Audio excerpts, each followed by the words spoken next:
सबसे पहले आपको बताएं कि वज़ीर-ए-आज़म शहबाज शरीफ ने कहा है पाकिस्तान की सरहदें दहशतगर्दी के खिलाफ रेड लाइन है।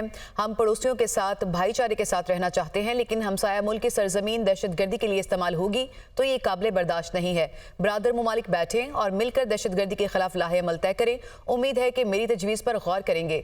शोहदा के लवाहिकीन ने भी मुल्क से दहशतगर्दी खत्म करने का मुतालबा किया। वो काबीना इजलास से खिताब कर रहे थे। पाकिस्तान की सरहदें दहशतगर्दी के ख़िलाफ़ रेड लाइन है और हम अपने हमसाया बरादर ममालिक के साथ इंतहाई अमन के माहौल में रहना चाहते हैं और इंतहाई अच्छे तरीके से रहना चाहते हैं।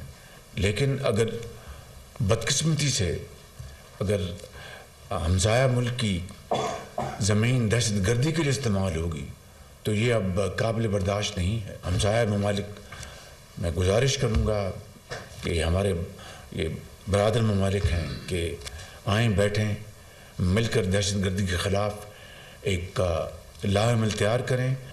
मुझे उम्मीद है कि इस हवाले से हमारे ये जो हमसाया मुल्क है तजवीज़ को, मुखलसाना तजवीज़ को वो गौर से उसको लेंगे और मिलकर इंशाअल्लाह हम खित्ते को अमन का गहवारा बनाएंगे। IMF के साथ स्टाफ लेवल मुआहदा तय पा गया है। एलामिया जारी कर दिया गया है। पाकिस्तान और IMF के दरमियान $1.1 अरब के स्टैंड बाय मुआहदे की मंजूरी दे दी गई है।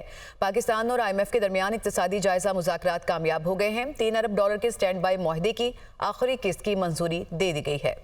पाकिस्तान और IMF के दरमियान मुज़ाकरात कामयाब। इक्तिसादी जायजा मुज़ाकरात के बाद स्टाफ लेवल मुआहदा तय पा गया। पाकिस्तान को $1 अरब 10 करोड़ मिलेंगे। पाकिस्तान और IMF का मुआहदा एग्जीक्यूटिव बोर्ड की मंजूरी से मशरूत है। बोर्ड का इजलास अप्रैल के आखिर में होगा। पाकिस्तान को $1.1 अरब की किस्त मिलते ही $3 अरब का स्टैंड बाय अरेंजमेंट खत्म हो जाएगा। IMF अलामी के मुताबिक पहले जायजे के बाद से पाकिस्तान की मुआशी और माली हालत में बेहतरी आई है। अलामिया में कहा गया है कि पाकिस्तान की मईशत को ताहाल मुआशी चैलेंजेस का सामना है, जिसके लिए इक़दामात की जरूरत है। बेहतर हिकमत अमली, कसीर जहती और दो तरफा शराकतदारों से रकूम की वसूली से तरक्की और एतमाद की बहाली जारी है। ताहम बैरूनी और अंदरूनी मालियाती जरूरियात पूरा करने के लिए पॉलिसी और इस्लाहात की कोशिशों की जरूरत है। ने पाकिस्तान में रवा माली साल के दौरान महंगाई हदफ से ज्यादा रहने की पेशगोई की है। महंगाई कंट्रोल और मईशत को मुस्तहकम करने के लिए बर वक्त इक़दामात किए हैं। अलामिया में कहा गया टैक्स बुनियाद को वसी करना और पब्लिक फाइनेंस को मजबूत करने जैसे इक़दामात करने होंगे। नादार तबके के तहफ़्फ़ुज़ के लिए आला तरजीही तरक्की और समाजी इमदाद के अखराजात पर तवज्जो देनी होगी। तवानाई के शोबे में पाकिस्तान को बिजली की तरसील और तकसीम के निज़ाम को बेहतर बनाना होगा।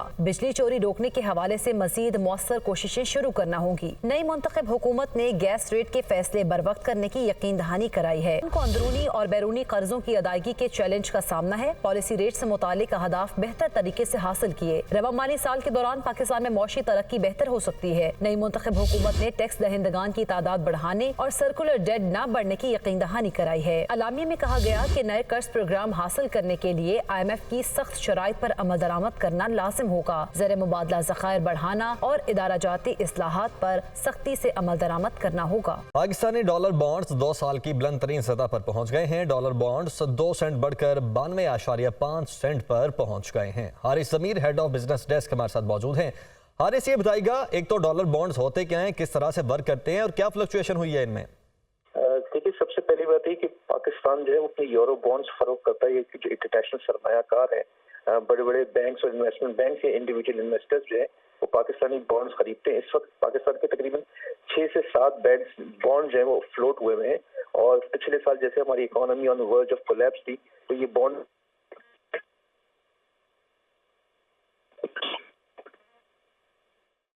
तो इस वक्त 2 साल की बुलंद तरीन सतह पर पहुंच चुके हैं। बहुत शुक्रिया हारिस, आप हमारे साथ मौजूद हैं।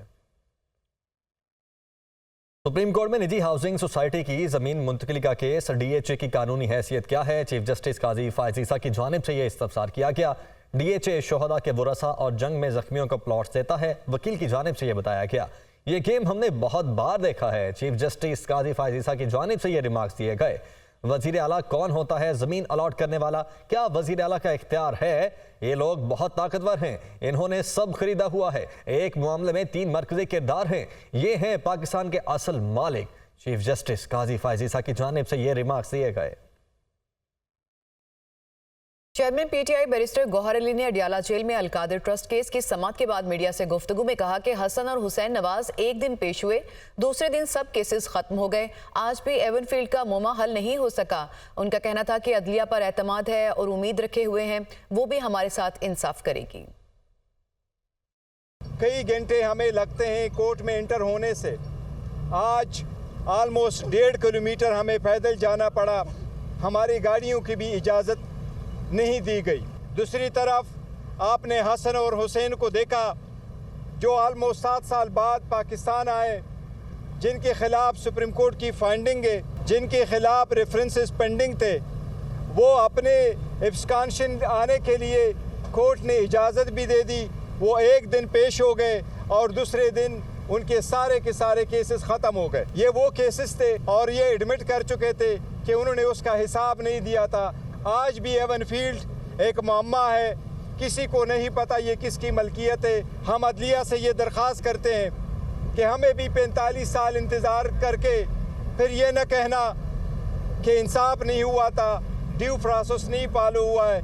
आपके होते हुए हम इंतज़ार कर रहे हैं, अदलिया पे एतमाद करते हैं, अदलिया से उम्मीद रखे हुए हैं, हमें भी इंसाफ जल्द से जल्द दिया जाए। Army chief general Asim Munir का दौरा है सऊदी अरब। ISPR के मुताबिक army chief general Asim Munir की सऊदी वली अहद मोहम्मद बिन सलमान से मुलाकात हुई। मुलाकात में इलाकाई अमन सलामती, दो तरफा दिफाई उमूर पर तबादला ख्याल किया गया। मुलाकात में सिक्योरिटी ताउन समेत बाहमी दिलचस्पी के उमूर पर भी गुफ्तगू हुई। सऊदी वली अहद ने पाक सऊदी तारीखी बरादराना ताल्लुकात पर रोशनी डाली। सऊदी अरब और पाकिस्तान के तारीखी बरादराना और मजबूत ताल्लुकात हैं। मोहम्मद बिन सलमान की जानिब से ये कहा गया, सऊदी अरब और पाकिस्तान हमेशा एक दूसरे के साथ खड़े रहे हैं और खड़े रहेंगे। खैबर पख्तूनख्वा असम्बली का इजलास बुलाने में हुकूमत की ताखीर। गवर्नर खैबर पख्तूनख्वा गुलाम अली ने असम्बली का इजलास तलब कर लिया। खैबर पख्तूनख्वा असम्बली का इजलास 22 मार्च को तलब किया गया है। इजलास में मखसूस नशिस्तों पर मुंतखब अराकीन हल्फ उठाएंगे। तो खैबर पख्तूनख्वा असम्बली का इजलास बुलाने में हुकूमत की जानिब से ताखीर की गई। आमिर जमील हमारे साथ मौजूद हैं पेशावर से। आमिर, अब ये इजलास 22 मार्च को तलब किया गया है? जी बिल्कुल, देखिए खैबर पख्तूनख्वा गवर्नर गुलाम अली की जानिब से ये सूबाई असम्बली का इजलास तलब किया गया है। 22 मार्च दोपहर 3 बजे ये इजलास तलब किया गया है और गवर्नर ने इजलास तलब करने के अहकाम भी जारी कर दिए हैं। इजलास में खवातीन और अक़लियतों की मखसूस नशिस्तों पर मुंतखब अराकीन हल्फ उठाएंगे। सूबाई असम्बली का इजलास अपोजिशन लीडर की इस्तदा पर तलब किया गया है। जी ठीक है, बहुत शुक्रिया आमिर आपका।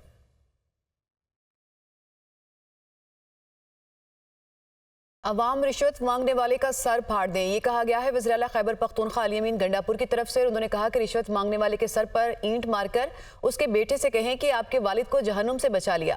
साथ ही साथ उन्होंने ये भी कहा कि रिश्वत लेने और देने वाले दोनों जहन्नुमी हैं और उन्होंने ये कहा कि मुझे कभी शिकायत ना करें कि फलां रिश्वत मांग रहा है।